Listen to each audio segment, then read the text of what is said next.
மரியே வாழ்க, மரியே வாழ்க, மரியே வாழ்க. கிறிஸ்துவில் பிரியமான அன்பு சகோதர சகோதரிகளே, அக்டோபர் மாதம் என்றாலே ஜெபமாலை அன்னைக்கு ஒப்பு கொடுக்கப்பட்ட மாதம் என்பது நமக்கு நன்றாகவே தெரியும். இன்று திரு அவை ஜெபமாலை அன்னையினுடைய விழாவை கொண்டாடி மகிழ நமக்கு அழைப்பு கொடுத்திருக்கின்றது. ஜெபமாலை அன்னை, இந்த ஜெபமாலையினுடைய பக்தி சிறப்புதல் எப்பொழுது அன்னையாம் திரு அவையை ஆட்கொள்ளப்பட்டது என்று பார்க்கின்ற பொழுது 1571 ஆண்டு அன்னையாம் திரு அவையில் இஸ்லாமியர்களுக்கும் கிறிஸ்தவர்களுக்கும் ஏற்பட்ட ஒரு பெரிய போரின் காரணமாக புனித பேதுரு சதுக்கத்தில் கத்தோலிக்க கிறிஸ்தவர்கள் அனைவரும் ஒன்றாக இணைந்து ஜெபமாலை சொல்ல ஆரம்பித்தார்கள், போரிலிருந்து வெற்றி பெற. இந்த ஜெபமாலை பக்தி மக்கள் மத்தியிலே அதிகமாக ஏற்படுகின்ற பொழுது இந்த ஜெபமாலை செய்ததன் வழியாக இஸ்லாமியர்களுக்கும் கிறிஸ்தவர்களுக்கும் ஏற்பட்ட போரிலே கிறிஸ்தவர்கள் வென்று அந்த போரிலிருந்து மகிழ்ச்சி அடைந்ததாகவும் அன்னையாம் திரு அவை சொல்லுகிறது. எனவே இந்த வெற்றியினை திருத்தந்தை 5ஆம் பவுல் அன்னை மரியாளுக்கு ஒப்பு கொடுத்து ஜெபமாலை செய்ததினால் நாம் வெற்றி அடைந்தோம் என்று மக்கள் மத்தியில் ஒரு விழாவாக கொண்டாட கட்டளை பிறப்பித்தார். ஆலன் ரோச் என்பவர் இந்த ஜெபமாலையின் பக்தியை மக்கள் மத்தியிலே அதிகமாக எடுத்து வந்தவர் ஒருவராவார். அவரும் இந்த ஜெபமாலை ஜெபிப்பதினால் இறைவனுடைய அருளும் ஆற்றலும் அன்னை மரியாளுடைய பரிந்துரையும் எந்த அளவிற்கு நம் மத்தியில் இருக்கிறது என்பதை அவர் வெளிப்படுத்தி இருக்கிறார். லூயி தி மால்போர்ட் தன்னுடைய அனுபவ ரீதியாக சொல்லுவார், ஜெபமாலை ஜெபிக்கின்ற பொழுது நம்மை நெருங்கி வருகின்ற தீமைகள் விலகிவிடும், இறையருளும் ஆசீரும் நமக்கு அபரிவிதமாக கிடைக்கும் என்று சொல்லுவார்.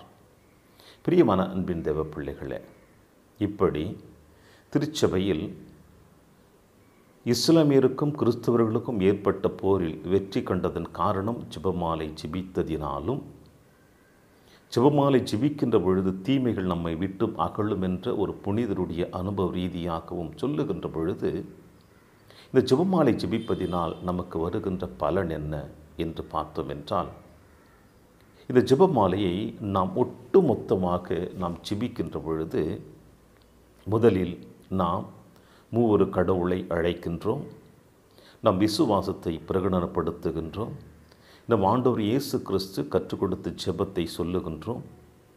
ஒவ்வொரு 10 மணிக்கு பிறகும் ஓயினேசுவே எங்கள் பாவங்களை மன்னியும், நரகத்திலிருந்து காப்பாற்றும் என்ற ஜெபமானது பாத்திமா தேசத்தில் பாத்திமா அன்னை காட்சி கொடுக்கின்ற பொழுது அந்த சீரார்களுக்கு சொல்லிக் கொடுத்த ஜெபம் இந்த ஜெபம். இப்படி ஜெபமாலை ஒவ்வொன்றுக்கும் ஒரு காரணங்கள் தெளிவான இறையருளையும் இரக்கத்தை பெற்று கொடுத்து கொண்டிருப்பதை நம்மால் இல்லை என்று சொல்லிவிட முடியாது.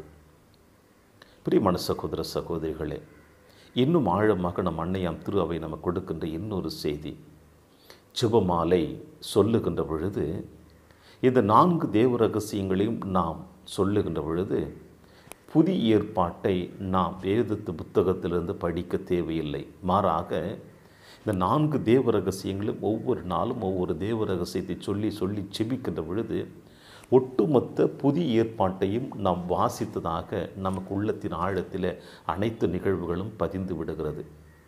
ஏனென்றால் மகிழ்ச்சியின் மறையுண்மை, துயரத்தின் மறையுண்மை, மகிமையின் மறையுண்மை, ஒளியின் மறையுண்மை. திருத்தந்தை 2ஆம் ஜான் பால் அவர்கள்தான் இந்த ஒளியின் மறையுண்மை எடுத்து வந்தார். அன்னையின் மீது அவர் வைத்திருந்த அளவு கடந்த அன்பினால், பாசத்தினால் இங்கே திருத்தந்தை இந்த ஜெபமாலையில் ஏதோ ஒரு வெற்றிடம் இருக்கிறது என்பதை உணர்ந்தவராக இந்த ஒளியின் மறையுண்மைகளை எடுத்து வந்தார். இந்த ஒளியின் மறையுண்மைகளை நாம் உச்சரித்து உள்ளம் ஆற நாம் சொல்லுகின்ற பொழுது ஆண்டவர் இயேசு கிறிஸ்துடைய பணி வாழ்வில் நடந்த நிகழ்வுகள் ஒவ்வொன்றும் நமக்கு தெளிவாக காட்டுகிறது. ஆக மகிழ்ச்சியின் மறையுண்மையில் இயேசுனுடைய பிறப்பிலிருந்து கோவிலில் அவரை கண்டு அவரை அழைத்து சென்ற நிகழ்வு வரையிலும், துயரத்தின் மறையுண்மையிலிருந்து நாம் ஆண்டவர் இயேசு கிறிஸ்து கெத்செமனி தோட்டத்தில் வேதனையுற்றதிலிருந்து அவர் கல்வாரியிலே பலியானதையும், மகிமையின் மறையுண்மையில் ஆண்டவர் இயேசு கிறிஸ்து உயிர்த்தெழுந்ததிலிருந்து ஆவியின் வருகையும், அன்னை மரியாள் உடலோடும் ஆன்மோடும் விண்ணகம் எடுத்து செல்லப்பட்டது, இறுதியாக அன்னை மரியாள் அங்கே விண்ணக மன்னக அரசியாக முடிசூட்டப்பட்டதும், ஒளியின் மறையுண்மையில் ஆண்டவர் இயேசு கிறிஸ்துனுடைய பணி வாழ்வில் நடந்த முக்கியமான நிகழ்வுகள், இயேசு அங்கே யோர்தான் ஆற்றங்கரையில் திருமுழுக்கு பெற்றதும், கானாவூர் திருமணத்தில் தண்ணீரை திராட்சரசமாக மாற்றியதும், மலைப்பொழிவு சொன்னதும், ஆண்டவர் இயேசு கிறிஸ்து தாபோர் மலையில் உருமாற்றம் பெற்றதும், ஆண்டவர் இயேசு கிறிஸ்து இறுதியாக நற்கருணை ஏற்படுத்தியதும் ஆக ஒவ்வொரு மறை உண்மைகளும் நாம் அனைவருமே புதிய ஏற்பாட்டில் நடந்த ஒவ்வொரு நிகழ்வுகளையும் நமக்கு வெளிப்படுத்துகிறது.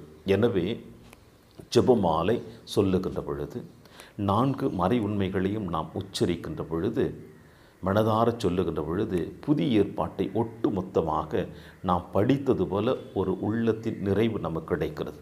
இது முதல் ஆசீர்வாதமாக காணப்படுகிறது. இரண்டாவது, ஜெபமாலை கரத்தில் எடுத்து செபிக்கின்ற பொழுது இந்த அன்னை மரியாளை நம்மோடு அருகில் இருப்பதை போல நம்மால் உணர முடியும். அருள்மிக பெற்றவளை வாழ்க, ஆண்டவர் உம்மோடனே என்று சொல்லி அந்த அன்னை மரியாளை நாம் போற்றி புகழ்ந்து அவளுக்கு வணக்கம் செலுத்துகின்ற பொழுது அந்த தாயானவள் எந்த அளவிற்கு மகிழ்ச்சி அடைவாள் என்பதை நாம் ஒவ்வொரு அருள் நிறைந்த மரியை பற்றி சொல்லுகின்ற பொழுது அதில் நம்மால் காண முடியும். மூன்றாவது, அன்னை மரியாளை அருள்மிக பெற்றவளே வாழ்க என்று சொல்லக்கூடிய அனுமதியை தந்தை கடவுள் கப்ரியேல் தூதருக்கு மட்டும்தான் கொடுத்தார். வேறு தூதர்களுக்கு யாருக்கும் இந்த அனுமதி கொடுக்கவில்லை. எனவே கப்ரியேல் தூதர் அன்னை மரியாளை வந்து சந்தித்து அருள்மிக பெற்றவளை வாழ்க, ஆண்டவர் உம்மோடு இருக்கிறார் என்று கடவுளின் பிரதிநிதியாக விண்ணகத்திலிருந்து இறங்கி வந்து அன்னை மரியாளை சந்தித்து சொன்ன அதே வார்த்தைகளை நாமும் அன்னை மரியாளை பார்த்து சொல்லுகிறோம் என்றால், இறைவன் நம்மையும் அந்த வானதூதர்களுக்கு கொடுத்த அதே ஒரு ஆசீர்வாதத்தை, அந்த பாக்கியத்தை நமக்கும் கொடுத்து அவரை பெற்றெடுத்த அன்னை மரியாளை, நம்மை பெற்றெடுத்த அன்னை மரியாளை நாம் வாயார அந்த தாயை புகழ்ந்து பாடுகின்ற பாக்கியம் யாருக்கு கிடைக்கும்? உங்களுக்கும் எனக்கு மட்டும்தான் கிடைத்திருக்கிறது. எனவே இந்த ஜெபமாலை என்பது வெறும் அருள்மிக பெற்றவளை வாழ்க என்று சொல்லுவதல்ல. மாறாக இறை செய்தியை இறை தூதனாக நாம் அன்னை மரியாளை போற்றி புகழ்ந்து சொல்லுகின்ற பொழுது நம் உள்ளத்தின் ஆழத்தில் இருக்கின்ற இருளும் கவலையும் வேதனையும் நோயும் பிரச்சனைகளும் பகைமைகளும் போராட்டங்களும் ஏமாற்றங்களும் அவதூறுகளும் அவமானங்களும் எல்லாம் நம்மை விட்டு அகன்று செல்வதை நம்மால் காண முடிகிறது. பிரியமான அன்பு தேவ பிள்ளைகளே, ஏன் இப்படிப்பட்ட நிலைமைகளை நான் சொன்னேன் என்றால், ஒரு காலகட்டங்களிலே நம்முடைய கத்தோலிக்க திரு அவை குடும்பங்களிலே மாலையில் 6 மணிக்கு ஆலயத்தில் மணி அடித்த பிறகு எத்தனை குடும்பங்களை நாம் பார்த்திருக்கின்றோம். குடும்பமாக அமர்ந்து வீட்டில் ஜெபமாலை சொல்லுவது, அல்லது ஆலயத்திற்கு சென்று ஜெபமாலை சொல்லிவிட்டு விடுத்து வந்த பிறகு அவரவள் குடும்பத்தில் இரவு உணவுக்கு முன்னதாக ஒவ்வொரு குடும்ப அங்கத்தினரும் அமர்ந்து ஜெபமாலை சொல்வது வழக்கம். அந்த குடும்பத்தில் இருந்த வாலிப பிள்ளைகள், சிறு பிள்ளைகள் அனைவரும் இந்த ஜெபமாலைக்கு முன்னதாக எங்கு வேண்டுமானாலும் அவர்கள் விளையாடி தெரிந்திருப்பார்கள். ஆனால் அந்த ஜெபமாலை நேரம் என்று வந்தவுடனே ஒட்டுமொத்த பிள்ளைகளும் குடும்பத்திற்கு வந்து கை கால்களை கழுவி அழகாக தங்களை தயாரித்து குடும்பமே அமர்ந்து ஒன்றாக ஜெபமாலை ஜெபித்தார்கள். அன்று குடும்பத்தினுடைய நிறைவை நாமே அதற்கு சாட்சியாக இருக்கிறோம். ஆனால் இன்றைய காலகட்டங்களிலே திருப்பலியும் ஒரு கேள்விக்குறியாக இருக்கிறது, கூட்டு ஜெபமாலையும் கேள்விக்குறியாக இருக்கிறது, குடும்ப ஜெபமாலையும் கேள்விக்குறியாக இருக்கிறது. இன்னும் சொல்ல வேண்டுமென்றால் ஒரு தனி மனிதன் தனியாக ஜெபிப்பது கூட கேள்விக்குறியாகத்தான் இருக்கிறது. எனவே இன்று அன்னையாம் திரு அவை உங்களையும் என்னையும் அழைப்பு கொடுப்பது என்னவென்றால், இந்த திருச்செபமாலையை நாம் ஜெபிக்கின்ற பொழுது அன்னை மரியாளை போற்றி புகழ்ந்து அவளுக்கு வணக்கம் செலுத்துவதோடு மட்டுமல்லாமல் நாமும் திருத்தூதர்களாக, நாமும் காவல் தூதர்களைப் போல, நாமும் கப்ரியேல் தூதரைப் போல மாற்றப்பட்டிருக்கிறோம் என்பதில் எந்த விதமான ஐயப்பாடுமில்லை. எனவே அன்னை மரியாளை போற்றுவோம், அன்னை மரியாளை வணங்குவோம். அந்த தாயானவள் எந்த அளவிற்கு இந்த மண்ணுலகில் தன்னை முழுவதுமாக அர்ப்பணித்தாலோ அதே போல நாமும் நம்மை அர்ப்பணித்து ஜெபிப்போம். மேலுமாய் இன்றைய நாளிலே நற்செய்தி வாசகமாக கொடுக்கப்பட்டிருந்தது ஆண்டவர் இயேசு கிறிஸ்துவின் பிறப்பின் முன்னறிவிப்பு செய்திதான். கப்ரியேல் தூதர் அன்னை மரியாளை பார்த்து அருள்மிக பெற்றவளே வாழ்க என்று சொல்லுகிறார். அன்பார்ந்த சகோதர சகோதரிகளே, இந்த வார்த்தைகளை சொல்லுகின்ற பொழுது அன்னை மரியாள் இது எங்கனமாகும், நானோ கணவனை அறியேன் என்று தன்னை முழுவதுமாக தன் சமுதாயத்தில் இருக்கின்ற நிலைமைகளை கடவுளுடைய முன்னிலையில் இந்த தேவதூதன் முன் எடுத்து வைக்கிறார். தேவதூதன் ஒன்றும் சொல்லவில்லை. ஒரே ஒரு வார்த்தையில் அன்னை மரியாளை அமைதியாக அமரச் செய்கிறார். உன்னதரின் வல்லமை உன் மீது நிழலிடும். ஏனென்றால் அவர் உன்னை தேர்ந்தெடுத்திருக்கிறார். அவர் உனக்கு இந்த அழைப்பு கொடுத்திருக்கிறார். அவர் உனக்கு இந்த ஆசீர்வாதத்தை கொடுத்திருக்கிறார். எனவே உன்னதரின் வல்லமை உன் மீது நிழலிடும் என்று சொல்லுகின்ற பொழுது ஆவியினுடைய ஆளுமையும் அபிஷேகமும் எவன் ஒருவன் மீது இறங்கி வருகிறதோ அவன் முற்றிலுமாக இந்த மண்ணுலகில் இருக்கிற எல்லாரையும் விட ஒரு தனி பிறவியாக காணப்படுகிறான். பிரியமான சகோதர சகோதரிகளே, அந்த ஆண்டவர் இயேசு கிறிஸ்து யோர்தான் நதிக்கரையில் திருமுழுக்கு பெறுகின்ற பொழுது ஆவியினுடைய ஆளுமை இறங்கி வருகின்ற பொழுது இவரே என் அன்பார்ந்த மைந்தன், இவரில் நான் பூரிப்படைகிறேன் என்று அன்று தந்தை கடவுள் சொன்னதன் காரணம் என்ன? திருமுழுக்கின் வழியாக நீங்களும் நானும் ஆவியின் அவருடைய ஆளுமை பெறுகின்ற பொழுது, உறுதி பூசல் வழியாக நீங்களும் நானும் ஆவியின் ஆளுமை பெறுகின்ற பொழுது தந்தை கடவுள் இதே வார்த்தையை தான் உச்சரிக்கிறார். இவரே என் அன்பார்ந்த மைந்தன், இவரே என் அன்பார்ந்த மைந்தி.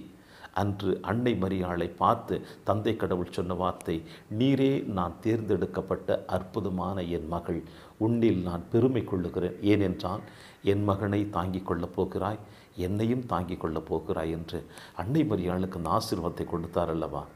அதே போல தானே நாமும் திருமுழுக்கு பெற்ற பொழுதும் ஆவியினுடைய ஆளுமை பெற்றிருந்தோம். உறுதி புஸ்தலின் பொழுதும் ஆவியினுடைய ஆளுமை பெற்றிருந்தோம். நற்குரணை பெறுகின்ற பொழுதும் ஆவியினுடைய ஆளுமை பெற்றிருந்தோம். எல்லாவற்றையும் விட பாவ சங்கீர்த்தனம் என்கின்ற திருவருட்சாதனத்தை பெறுகின்ற பொழுது ஆவியினுடைய ஆளுமை பெற்றிருக்கின்றோம். இப்படி ஒவ்வொரு அருட்சாதனத்தை பெறுகின்ற பொழுதெல்லாம் ஆவியின் ஆளுமை உங்களையும் என்னையும் ஆட்கொள்ளுகின்ற பொழுது ஏன் நம் வாழ்வில் தயக்கம் கொள்ள வேண்டும்? தயக்கம் இல்லாமல் தொடருவோம். கரங்களில் சுபமாலை எடுப்போம். கூடி செபிக்கின்ற குடும்பம் குதூகலமாக மகிழ்ச்சியாக பெறும் என்பது நம் முன்னோர்கள் சொன்ன அற்புதமான முன்மொழி. இன்று முதல் நாம் ஜெபமாலை கரத்தில் எடுப்போம். சாத்தானை விரட்டுவோம், இருளை அகற்றுவோம். இயேசுவின் அன்பின் சீடத்தியாக வாழக்கூடிய வரத்திற்காக தொடர்ந்து ஜெபிப்போம். இறை ஆசீர் என்றும் உங்களோடு.